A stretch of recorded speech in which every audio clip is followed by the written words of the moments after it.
We are here today with Charles, yes, Chuck Drake. You know him as Chuck Drake. He is retired lieutenant colonel in the U.S. Army, and he has a very interesting story. He's actually going to be honored up there in Washington, D.C. Jeff Duncan, our congressman, is going to honor him there.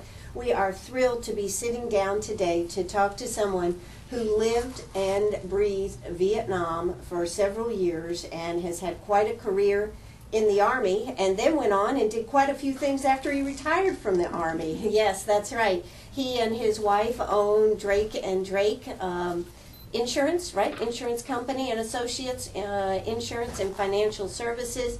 After he got out of the Army, he did work for Piedmont Tech. He was head of the business administration for Piedmont Tech, and that's how he came to Greenwood. But welcome to the show today, Chuck Drake. Thank you. I'm glad to be here. Oh, we are so glad to have you here. You know, it's hard to believe, Chuck. I mean, this 1930, 1952, you graduated. I mean, you know, that's a long time. Well, long time ago. Yeah, it was. I'm old. But you have so many good stories. It's great. I had a good life. I really did. Well, you're very fortunate. Yeah, One day, I understand you had to go for a physical or medical checkup or something, and what happened that day? Well, I had to go for a physical, and on the hospital wall there was a sign with Uncle Sam pointing his finger. Wants you. Remember that one? Yeah, Wants you. We want you. And it was a sign for Army Aviation. And it had a little pull-off thing, and I pulled off and signed my name. What made you do that, Chuck? I wanted to fly. You wanted to fly. I'd never been in an airplane. Really the times that I was really scared was any time that we flew the Vietnamese rock, what we call them, but any time that we flew them, it seemed like we got shot at.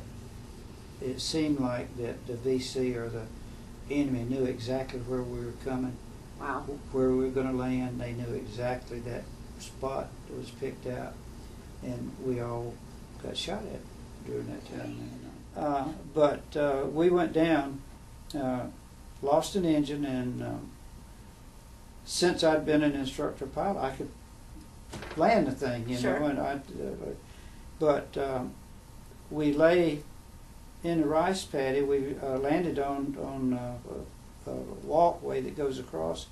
We were right out in the open. Anybody could see us. But we except the U.S. Army.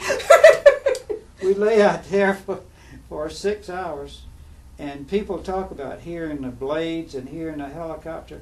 We heard them all around us, and they couldn't see us, and they couldn't find us, and we didn't have a flare to shoot at them. No GPS either, did we? No GPS, and we had 7 people that we were on board there that we were, but they couldn't find us. They flew all around us, and we saw them, and we knew the VC, the enemy, was right out waiting for darkness to come and waiting for it. And finally, they found us. Right before dark, wasn't it? Right before dark. And the young pilot that found us was one that I had trained. It just is an great. amazing story, and I am so glad. I know you told me if you'd gone home to Florida, they would have honored you many years ago, but you didn't. You came here in 1975, you lived your life, and now going up to the Smithsonian, that has to be very special for you, Chuck. It really is. It really is. I'm just so proud that he is going to honor me. That's right. That's Congressman Jeff Duncan. So as we sit here today on WLMA right here in Greenwood, we want you to know that we're going to be there for this ceremony. We are going to be up there in Washington, D.C. I look forward to seeing you up there. And again, thank you so much, retired Lieutenant Colonel Charles Drake, actually known as Chuck Drake, here in Greenwood. Thank you so much. Thank you. All right. This is WLMA right here in Greenwood. Bye-bye.